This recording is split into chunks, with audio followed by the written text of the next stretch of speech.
मित्रों, आज की वीडियो को लाइक शेयर मत कीजिएगा, किंतु ये विनती है आपसे कि इस वीडियो को पूरा अवश्य देख लीजिएगा। नमस्कार मित्रों, एक बार फिर से स्वागत है आप सभी का फैक्ट जिला में।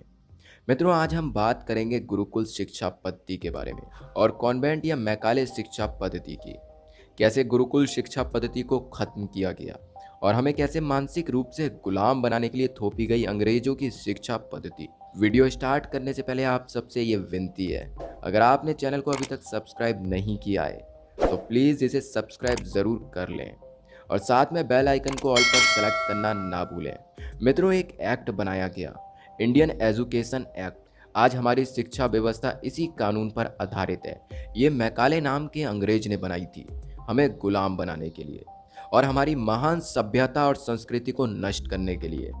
मैकाले का स्पष्ट कहना था कि भारत को हमेशा हमेशा के लिए अगर गुलाम बनाना है तो भारत की आध्यात्मिक और सांस्कृतिक शिक्षा व्यवस्था को पूरी तरह से ध्वस्त करना पड़ेगा और उसकी जगह अंग्रेजी शिक्षा व्यवस्था लानी होगी। तभी इस देश में शरीर से भारतीय लेकिन दिमाग से अंग्रेज पैदा होंगे और जब इस देश की यूनिवर्सिटी से निकलेंगे तो हमारे हित में काम करेंगे। मैकाले का भूत आज सबसे अधिक प्रसन्न होगा, ये देखकर कि 179 साल पहले की गई उसकी भविष्यवाणी सही साबित हुई। मित्रों, आज भी मैकाले का एक मुहावरा इस्तेमाल हो रहा है कि जैसे किसी खेत में कोई फसल लगाने के लिए पहले पूरी तरह जोत दिया जाता है, वैसे ही इसे जोतना होगा और अंग्रेजी शिक्षा व्यवस्था लानी होगी। इसलिए उसने सबसे पहले गुरुकुलों को गैर कानूनी घोषित किया। जब गुरुकुल गैर कानूनी हो गए तो उनको मिलने वाली सहायता जो समाज की तरफ से होती थी वो भी गैर कानूनी हो गई। फिर संस्कृत को गैर कानूनी घोषित किया और इस देश के गुरुकुलों को घूम घूम कर खत्म कर दिया, उनमें आग लगा दी। उसमें पढ़ाने वाले गुरुओं को उसने मारा पीटा, जेल में डाला, सारे गुरुकुलों को खत्म किया और अंग्रेजी शिक्षा को कानूनी घोषित किया गया और कलकत्ता में पहला कॉन्वेंट स्कूल खोला गया। उस समय इसे फ्री स्कूल कहा जाता था। इसी कानून के तहत भारत में कलकत्ता यूनिवर्सिटी बनाई गई, बम्बई यूनिवर्सिटी बनाई गई, मद्रास यूनिवर्सिटी बनाई गई और ये तीनों गुलामी के ज़माने की यूनिवर्सिटी आज भी इस देश में है। और हमारी शिक्षा व्यवस्था मैकाले का वही इंडियन एजुकेशन एक्ट है, अर्थात आज भी हमारे भारत में वही शिक्षा व्यवस्था चल रही है जो मैकाले ने हमें गुलाम बनने के लिए बनाई थी। और आज यही कारण है कि अपनी महान संस्कृति को हम स्वयं ही शिक्षा के नाम पर नष्ट करने में व्यस्त हैं। और सच्चाई भी यही है कि हमारा अध्यात्म, हमारी संस्कृति आज के विज्ञान से अत्यधिक उच्च और संपन्न है। आवश्यकता है तो सिर्फ उसे अपनाने की और मैकाले के षड्यंत्र को विफल करने की। मित्रों, ये तभी संभव है जब हम इस इंडियन एजुकेशनल एक्ट के षड्यंत्र को नष्ट कर पाएंगे। गुरुकुल के बारे में बहुत से लोगों को ये भ्रम है कि वहाँ केवल संस्कृत की ही शिक्षा दी जाती है, जो कि बिल्कुल गलत है। यह इंडियन एजुकेशन एक्ट के द्वारा फैलाया गया एक भ्रम है। सन 1820 में विलियम एडम नाम का एक अंग्रेज आया था। उसने पूरे भारत का सर्वे कराया और ब्रिटिश संसद में 1117 पन्ने की एक रिपोर्ट प्रस्तुत की। उस रिपोर्ट के अनुसार भारत में गुरुकुल भारत की शक्ति और समृद्धि का मुख्य आधार है।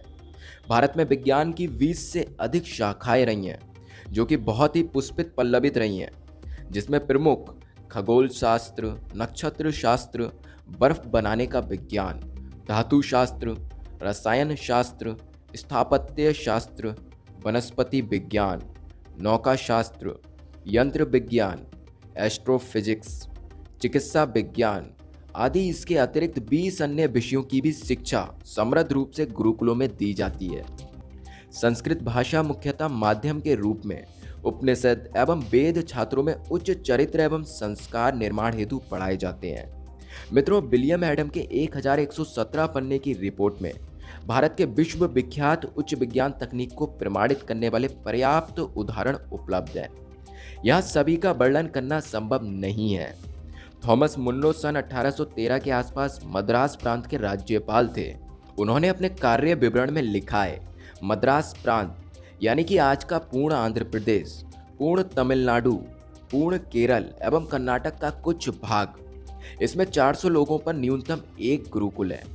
और उत्तर भारत यानी कि आज का पूर्ण पाकिस्तान, पूर्ण पंजाब, पूर्ण हरियाणा, पूर्ण जम्मू कश्मीर, पूर्ण हिमाचल प्रदेश, पूर्ण उत्तर प्रदेश और पूर्ण उत्तराखंड के सर्वेक्षण के आधार पर GW लिटनेर ने सन 1822 में लिखा है, उत्तर भारत में 200 लोगों पर न्यूनतम एक गुरुकुल है। मित्रों, माना जाता है कि मैक्स मूलन ने भारत की शिक्षा व्यवस्था पर सबसे अधिक शोध किया है।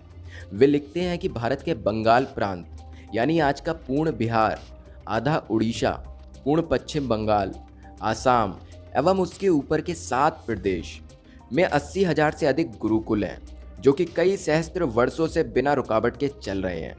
उत्तर भारत एवं दक्षिण भारत के आंकड़ों के कुल औसत निकलने से ये ज्ञात होता है कि भारत में 18वीं शताब्दी तक 300 व्यक्तियों पर न्यूनतम एक गुरुकुल था। मित्रों, इसी के साथ एक और चौंकाने वाला तथ्य ये भी है कि 18वीं शताब्दी में भारत की जनसंख्या लगभग 20 करोड़ थी। 300 व्यक्तियों पर न्यूनतम एक गुरुकुल के अनुसार भारत में 7,32,000 गुरुकुल होने चाहिए। अब रोचक की बात यह भी है कि अंग्रेज प्रत्येक 10 वर्ष में भारत का सर्वेक्षण करवाते थे। उसके अनुसार सन 1822 के आसपास लगभग भारत में कुल गांव की संख्या भी 7,32,000 थी, अर्थात प्रत्येक गांव में एक गुरुकुल था। 1834 में मैकाले के सर्वेक्षण में ऐसे ही तथ्य सामने आते हैं। 16 से 17 वर्ष भारत में प्रवास करने वाले शिक्षा शास्त्री लुडलो ने भी 18वीं शताब्दी में यही लिखा कि भारत में एक भी गांव ऐसा नहीं है जिसमें गुरुकुल नहीं, एवं एक भी बालक ऐसा नहीं जो गुरुकुल जाता नहीं। राजा की सहायता के बिना समाज से पोषित इन्हीं गुरुकुलों के कारण 18वीं शताब्दी तक भारत में साक्षरता 97% थी। बालक के 5 वर्ष 5 माह और 5 दिन के होते ही उसका गुरुकुल में प्रवेश हो जाता था। प्रतिदिन सूर्योदय से सूर्यास्त तक विद्यार्जन का क्रम 14 वर्ष तक चलता था। जब बालक सभी वर्गों के बालकों के साथ निःशुल्क 20 से अधिक विषयों का अध्ययन कर गुरुकुल से निकलता था, तब आत्मनिर्भर देश एवं समाज सेवा हेतु सक्षम हो जाता था। इसके उपरांत विशेषज्ञता प्राप्त करने हेतु भारत में विभिन्न विषयों वाले जैसे शल्प चिकित्सा, आयुर्वेद, धातु कर्म आदि के विश्वविद्यालय थे। नालंदा एवं तक्षशिला तो 2000 वर्ष पूर्व के हैं, परंतु मात्र 150-170 वर्ष पूर्व भी भारत में 500 से 525 विश्वविद्यालय थे। मैकाले सन 1834 के आसपास भारत आया था। भारत की आध्यात्मिक, सांस्कृतिक, सामाजिक व्यवस्था से वो अत्यंत प्रभावित था। उसके सर्वे की रिपोर्ट भी उपलब्ध है। मित्रों, और आश्चर्यजनक की बात तो ये है कि छोटा सा अंश प्रस्तुत करूंगा आपके लिए। 2 फरवरी 1835 में ब्रिटिश पार्लियामेंट में दिया गया उसका भाषण। I have travelled across the length and breadth of India and have not seen one person who is a beggar, who is a thief. Such wealth I have seen in this country, such high moral values, people of such caliber, that I do not think we would ever conquer this country unless we break the very backbone of this nation, which is her spiritual and cultural heritage. And therefore, I propose that we replace her old and ancient education system, her culture. For if the Indians think that all that is foreign and English is good and greater than their own, they will lose their self-esteem, their native culture, and they will become what we want them, a truly dominated nation. Thomas Babington Macaulay कई वर्षों भारत में यात्राएं एवं सर्वेक्षण करने के उपरांत समझ गया कि अंग्रेजों पहले के आक्रांताओं अर्थात यवनों, मुगलों आदि भारत के राजाओं, संपदाओं एवं धर्म का नाश करने की जो भूल की है, उससे पुण्य भूमि भारत को पराधीन बनाना असंभव है। अपितु संस्कृति, शिक्षा एवं सभ्यता का नाश करें तो इन्हें पराधीन करने का स्वप्न पूरा हो सकता है। इसी कारण इंडियन एजुकेशन एक्ट बनाकर समस्त गुरुकुल बंद करवाए गए। हमारे शासन एवं शिक्षा तंत्र को इसी लक्ष्य से निर्मित किया गया ताकि नकारात्मक विचार, हीनता की भावना, जो विदेशी है वो अच्छा, बिना तर्क किए रटने के बीज आदि बचपन से ही बाल मन में घर कर लें और अंग्रेजों को प्रति व्यक्ति संस्कृत, शिक्षा एवं सभ्यता का नाश का परिश्रम ना करना पड़े। मैकाले द्वारा ब्रिटिश पार्लियामेंट में दिए गए भाषण का प्रमाण हमारे वेद, पुराण, उपनिषद एवं सभी धार्मिक ग्रंथ आज भी भारत के अध्यात्म और भारत की वैज्ञानिक श्रेष्ठता को दर्शाते हैं, किंतु हमें उन सबसे दूर रखा गया है। कारण क्या है? हमारी वर्तमान शिक्षा व्यवस्था अर्थात मैकाले का बनाया इंडियन एजुकेशनल एक्ट सन 1858 में हमारी संस्कृति को ढोंग और पाखंड बताता है। और दुर्भाग्य ये भी है मित्रों कि हमने मान भी लिया है, मैकाले अपने षड्यंत्र में सफल हुआ है। और हम सब कुछ जानते हुए भी भ्रम में हैं, पूर्ण रूप से आज भी उसके गुलाम हैं। मैकाले ने अपने पिता को एक चिट्ठी लिखी थी। बहुत मशहूर चिट्ठी है वो। उसमें मैकाले लिखता है कि इन कॉन्वेंट स्कूलों से ऐसे बच्चे निकलेंगे जो देखने में तो भारतीय होंगे लेकिन दिमाग से अंग्रेज होंगे, और इन्हें अपने देश के बारे में कुछ पता नहीं होगा। इनको अपनी संस्कृति के बारे में कुछ पता नहीं होगा। इनको अपनी परंपराओं के बारे में कुछ पता नहीं होगा। इनको अपने मुहावरे नहीं मालूम होंगे। जब ऐसे बच्चे होंगे तो इस देश में तो अंग्रेज भले ही चले जाएं, इस देश से अंग्रेजियत नहीं जाएगी, और भारत शारीरिक रूप से आज़ाद होने पर भी मानसिक रूप से हमेशा हमारा गुलाम बना रहेगा। और आज मैकाले की लिखी चिट्ठी की सच्चाई सामने दिख रही है। हमारे भारत में अंत में पुनः मैकाले का वो कथन लिख रहा हूँ, कुछ जीत ऐसी होती है जिन पर कभी आज नहीं आती। यह ऐसा साम्राज्य है जिसे कोई समाप्त नहीं कर सकता।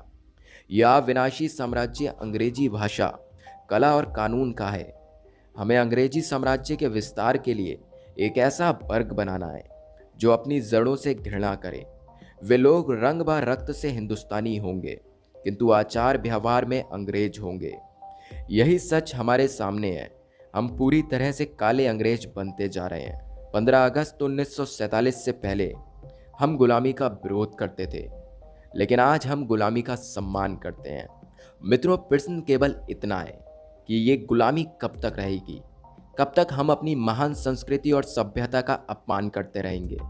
जो शिक्षा व्यवस्था हमें गुलाम बनाने के लिए बनाई गई है, कब तक उसे अपनाकर हम गुलाम बने रहेंगे? कब तक अपमान करते रहेंगे उनका जो इस देश के लिए वीरगति को प्राप्त हो गए, इस देश को आज़ादी दिलाने के लिए अपने प्राण न्यौछावर कर दिए? कब तक हम अपमान करते रहेंगे उनके सपनों का? मित्रों, मैं आपसे बस यही बात कहना चाहूँगा कि इस पर विचार ज़रूर कीजिएगा। एवं वीडियो को पूरा देखने के लिए आप सभी का तहे दिल से बहुत बहुत धन्यवाद।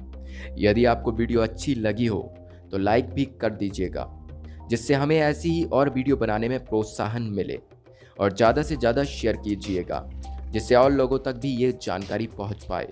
और हाँ, चैनल को सब्सक्राइब करना मत भूलिएगा। मिलते हैं एक और नई वीडियो के साथ। तब तक के लिए जय हिंद, वंदे मातरम।